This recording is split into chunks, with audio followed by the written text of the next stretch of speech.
لما سالناكم محتاجين ايه في المراجعه ما كنش كلكم زي بعض. في ناس مذاكره ومظبطه وفي ناس مش مذاكره ومش مظبطه، ولازم اراضي ده واراضي ده. وبالتالي كنت بحاول بقدر المستطاع ان اخلي الكورس بتاع المراجعه في كل الحاجات اللي انت ممكن تحتاجها في المراجعه. محتويات كل حصه ايه؟ في حاجات قبل الحصه وفي حاجات للحصه. طب ايه التجهيزات اللي قبل الحصه؟ عامل لك فيديو شرح تفصيلي. حاولنا في الكورس ان احنا نجمع لك كل الحاجات اللي انت ممكن تحتاجها من الكورسات القديمه وننزلها لك بشكل مجاني. مش عاوز الشرح ده، مذاكر كويس خلاص، مع حضرتك مذكره الاجابه بتاعتها موجوده PDF. 1 اجابتها أ، 2 اجابتها ب، تبقى حالل بقى.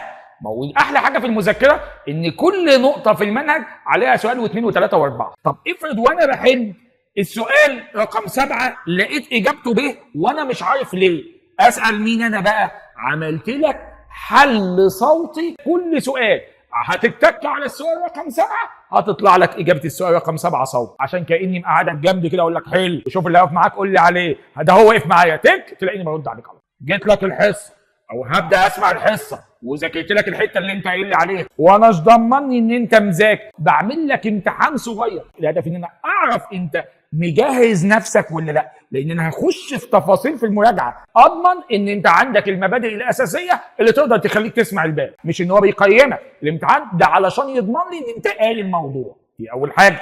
تبدا تسمع الحصه اللي موجوده في السنتر والPDF بتاع الورق موجود معاك. هتبدا حضرتك الحصه الشرح بقى والحل اللي احنا عملناه في السنتر وافكار من كل حته، والسؤال بنمسكه خلي بالك ممكن يجيب من هنا وخلي بالك يجيب من هنا، واجيب لك اكتر من فكره حضرتك. وده شرح الحصه المميز جدا موجود معاك. طب يا استاذ انا عاوز ملخصات، حلل لك كتاب الامتحان مراجعه بالكامل 2024 الاسئله كلها حضرتك. بعد ما بخلص باب اول باب تاني هقوم جاي اعمل لك امتحان باب اول وباب تاني وعلوم بايه. كده يبقى انت لامم الدنيا قبل المراجعه وبعد المراجعه. كل اللي انت محتاجه قول لنا عليه وهنجهزه. ربنا يوفقك ويكرمك ان شاء الله.